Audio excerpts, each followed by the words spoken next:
scary Peppa Pig episode that never made it on TV. It was a perfectly ordinary evening when Peppa and George decided to play hide and seek in their house. The sun had set unusually early that day, casting long shadows through every window. Mummy Pig was in the kitchen preparing dinner, while Daddy Pig read his newspaper in the living room. Peppa counted to 10 with her eyes closed, standing in the hallway. When she opened them, the house felt different somehow. The familiar yellow walls seemed dimmer, and the cheerful family photos on the walls appeared to be watching her with their painted eyes. George had hidden somewhere upstairs, but as Peppa climbed the steps, each creak echoed louder than usual. The first place she checked was their bedroom. The bunk bed stood empty, but something was wrong with George's favorite dinosaur toy. It sat on the lower bunk, but its plastic eyes seemed to follow Peppa as she moved around the room. She called out for George, but only silence answered her back. Moving to the bathroom, Peppa noticed the mirror reflected something that wasn't quite right. For just a moment, she thought she saw George standing behind her, but when she turned around, nobody was there. The reflection showed only herself, yet she could hear George's giggle echoing from somewhere inside the mirror itself. Peppa searched the attic next, climbing the narrow stairs that led to the dusty storage space. Old boxes and forgotten toys created strange shapes in the darkness. Among them, she found George's second dinosaur, but this one was different. Its green plastic had turned gray, and tiny cracks ran across its surface like spider webs. Downstairs, Mummy Pig continued cooking, but her humming had taken on an odd, repetitive tune that Peppa had never heard before. The kitchen lights flickered occasionally, casting dancing shadows on the walls. When Peppa called to her mother, Mummy Pig turned around with a smile that seemed just a little too wide. Daddy Pig remained in his chair, but his newspaper rustled even though there was no wind in the house.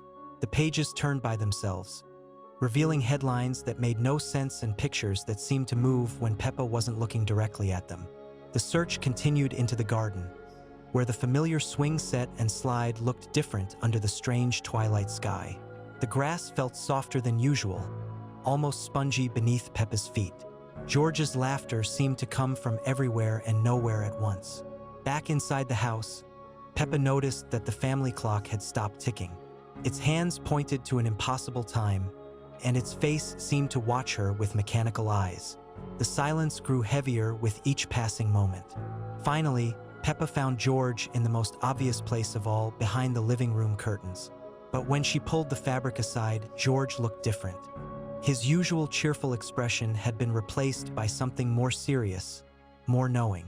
George told Peppa that he had been hiding in a place that wasn't quite their house, but looked exactly like it. A place where everything was the same but slightly wrong, where the family lived the same life, but with small differences that grew larger the longer you stayed. As the evening continued, Peppa began to notice more small changes. The pictures on the walls showed the family, but their expressions were subtly different. The furniture sat in the same positions, but the shadows they cast didn't match the light sources in the room. The episode ended with the family gathering for dinner, everything appearing normal once again. But as they sat around the table, viewers would notice that each family member cast two shadows, and in the background, barely visible, stood another family that looked exactly like them, watching from what might have been another room, or perhaps another world entirely. Scary Peppa Pig episode that never made it on TV. It was a perfectly ordinary Tuesday morning when Peppa and George discovered something strange in their toy box. The toys had arranged themselves in a perfect circle overnight, something that had never happened before. Peppa giggled nervously as she picked up her favorite teddy bear, but its button eyes seemed different somehow, darker and more knowing. That evening, as the family settled down for bedtime, the children noticed their bedroom felt colder than usual. The familiar drawings on the walls appeared to shift slightly when they weren't looking directly at them. George's dinosaur toy, usually green and cheerful, now seemed to watch them with an unsettling intensity. At exactly midnight, Peppa woke to the sound of whispers, not the kind of whispers that come from people, but something else entirely. The toys were moving on their own, rotating slowly in their circle on the bedroom floor, The train set began to chug along its tracks without anyone winding it up, making a grinding noise that sounded almost like laughter. George sat up in his bed, but when he turned to look at Peppa, his eyes were completely black, like empty holes in his face. He spoke, but his voice was deeper than it should be, older and colder. He told Peppa about the other children who had lived in this room before them, children who had played the same games and slept in the same beds. Peppa tried to call for Mummy and Daddy, but no sound came from her throat. The bedroom door had vanished, replaced by a solid wall covered in drawings that moved and writhed like living things. Through the window, instead of their familiar garden, she could see an endless dark forest where shadowy figures moved between the trees. The ceiling began to lower slowly, covered with hundreds of blinking eyes that watched every movement. The walls started to breathe like living creatures, expanding and contracting with wet, organic sounds. The toys reached out with impossibly long arms, inviting Peppa to join their eternal playtime. As the room transformed around them, Peppa realized this wasn't their bedroom anymore. It was a place between dreams and nightmares, where lost children played games that never ended. The last thing she remembered was the sound of hollow laughter echoing from somewhere far away. When morning came, Mummy Pig and Daddy Pig found the room exactly as it should be. The toys were neatly arranged. The drawings on the walls showed happy elephants and boats, and everything looked perfectly normal. But Peppa and George were different now. They smiled too widely, and their eyes held secrets that children should never know. Scary Peppa Pig episode that never made it on TV. It was a perfectly ordinary Tuesday morning when Peppa woke up in her bedroom, but something felt different. The sunlight streaming through her window seemed dimmer than usual, casting strange shadows that moved independently of the clouds outside. As she walked downstairs for breakfast, she noticed that all the family photos on the wall had changed. In every picture, the smiles were just a little too wide, the eyes a little too bright, and everyone was looking directly at her. Mummy Pig was in the kitchen making breakfast, but when she turned around, her face was exactly the same as always, yet somehow completely wrong. Her smile stretched from ear to ear, never wavering, never blinking. "Good morning, Peppa," she said in her usual voice, but the words seemed to echo from somewhere far away. "Would you like some breakfast, dear?" The pancakes on the plate were perfectly round, perfectly golden, and they never seemed to get cold. George was already at the table playing with his toy dinosaur, but the dinosaur's roar sounded different today. Instead of the cheerful grrr it usually made, it produced a low, haunting sound that seemed to come from deep underground.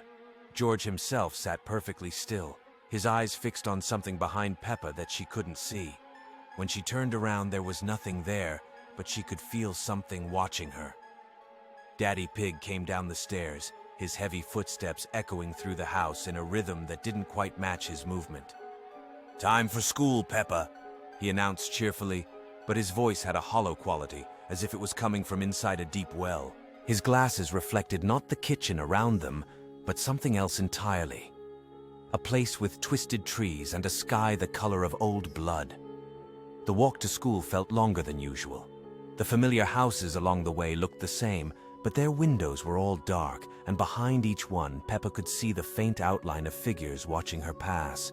The other children were walking to school too, but they all moved in perfect synchronization, their steps matching exactly, their heads turning to look at her at precisely the same moment. At school, Madame Gazelle greeted the children with her usual warm smile, but today her eyes were completely black, like deep pools of water at night. "Today, children, we're going to learn about shadows," she announced. "Did you know that shadows can exist without the things that cast them?" As she spoke, the shadows in the classroom began to move on their own, stretching and twisting across the walls like living things. During playtime, Peppa noticed that the playground equipment cast shadows that didn't match their shapes. The slide's shadow looked like a giant mouth. The swing's shadows resembled reaching hands, and the roundabout's shadow formed a perfect spiral that seemed to pull your eyes deeper and deeper into its center. The other children played as normal, but their laughter sounded like it was coming from underwater.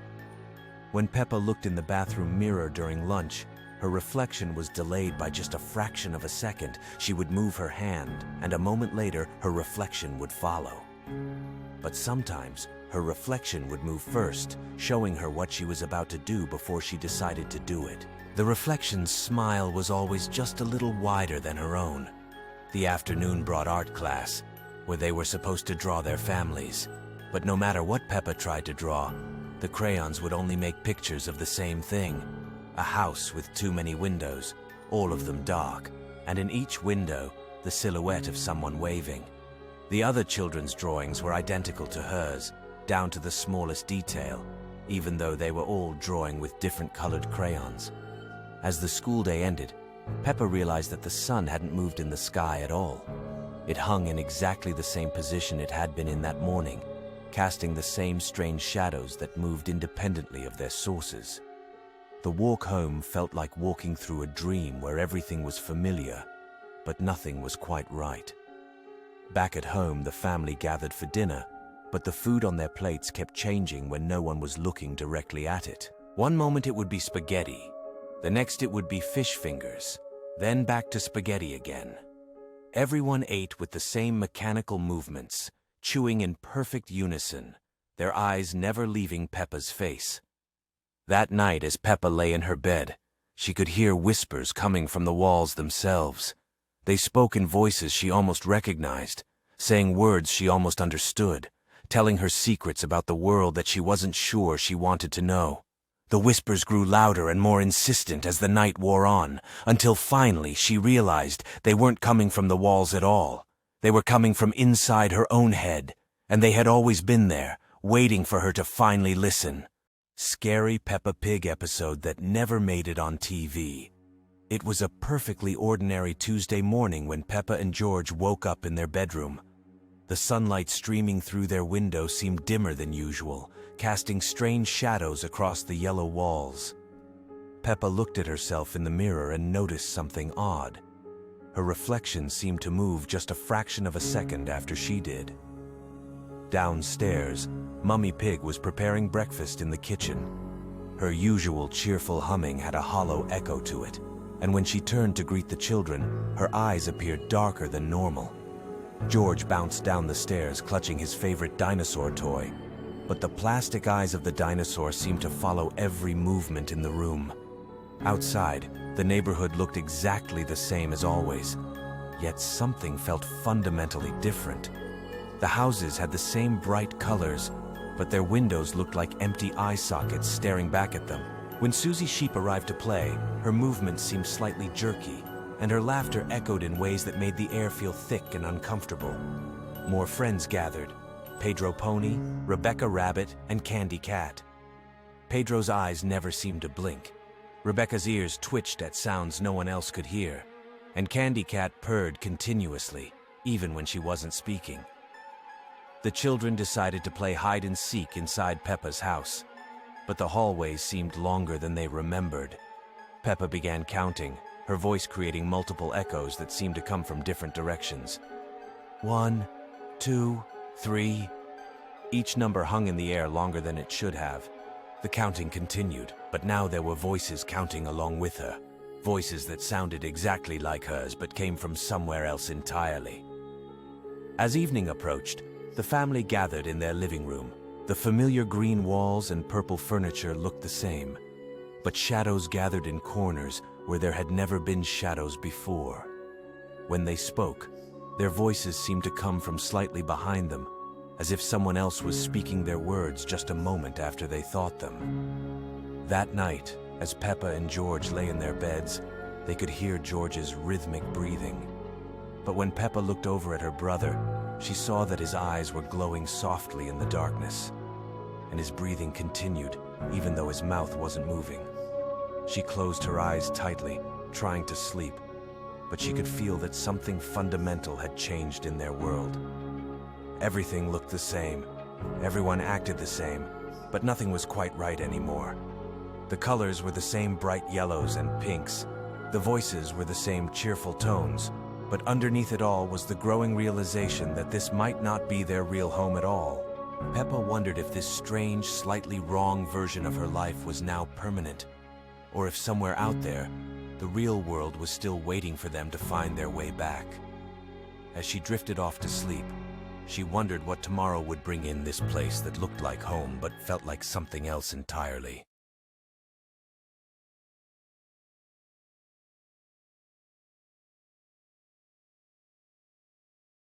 Peppa Pig, the wrong family.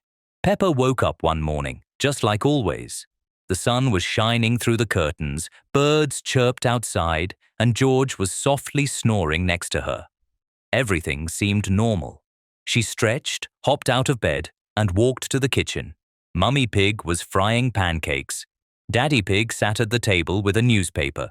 George was already eating. Everything was just as usual. "Good morning," Peppa said cheerfully. Mummy Pig turned to her. "Good morning, Peppa," she replied, but her voice wasn't right.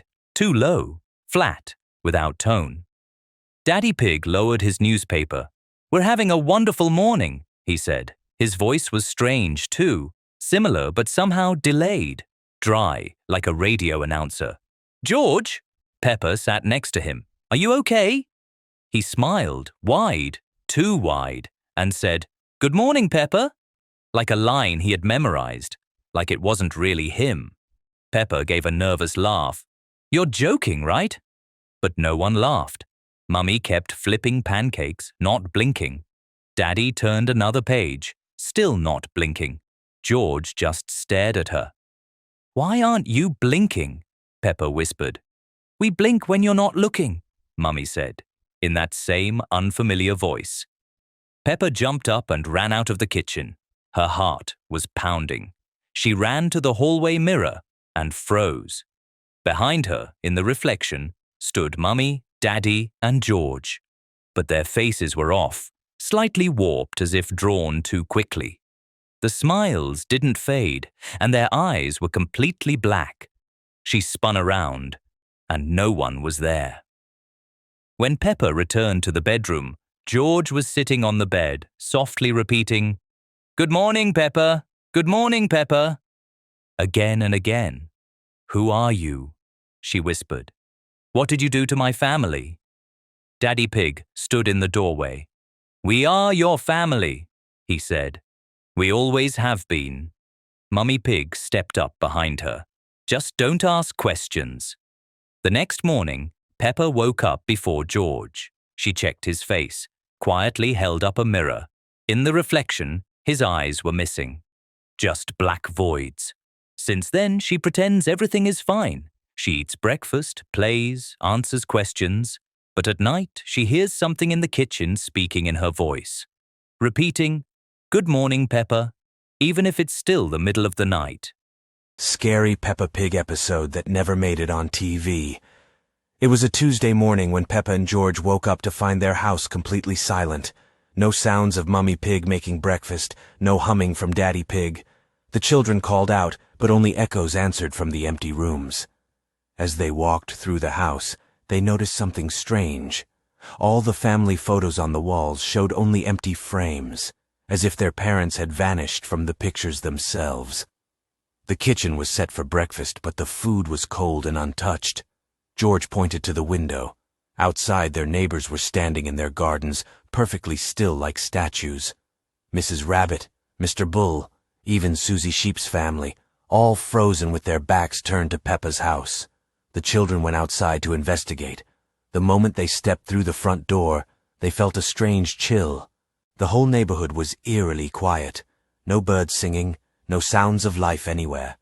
As they walked down the street, every house looked exactly the same as theirs, windows dark, doors slightly ajar.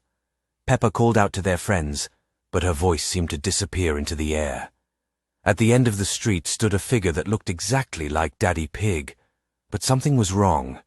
He was facing away from them, standing perfectly still, swaying slightly as if he were hollow inside. Peppa approached cautiously, calling "Daddy," but when the figure slowly turned around, they saw that while it had Daddy Pig's glasses and clothes, its face was completely blank, no eyes, no mouth, just smooth pink skin. More figures began appearing from behind houses and trees. Mummy Pig, Grandpa Pig, Granny Pig, all walking slowly toward Peppa and George with that same blank, featureless face. Their movements were stiff and unnatural. Peppa grabbed George's hand and they ran back toward their house, but the blank figures were following them. The children could hear a strange humming sound growing louder, coming from all the faceless figures at once. They reached their front door and slammed it shut, breathing heavily. But when they turned around, they realized they were no longer in their familiar home. Everything felt wrong, as if they were looking at a perfect copy. George started crying and Peppa tried to comfort him, but then she noticed something terrifying. In the mirror hanging in their hallway, she could see their reflection clearly, but behind them stood all the blank figures. The humming sound was getting closer, coming from inside the house now. The figures in the mirror were moving, reaching out toward their reflections. She grabbed George and they ran upstairs to their bedroom. In their bedroom, they hid under the covers. But the humming was now so loud, it seemed to come from inside their heads. When Peppa finally gathered courage to peek out, she saw that in the mirror, George's reflection had no face. She looked at her own reflection and watched in horror as her features slowly began to fade away, starting with her smile, then her eyes, until she too became one of the blank figures. The humming stopped, and everything became silent.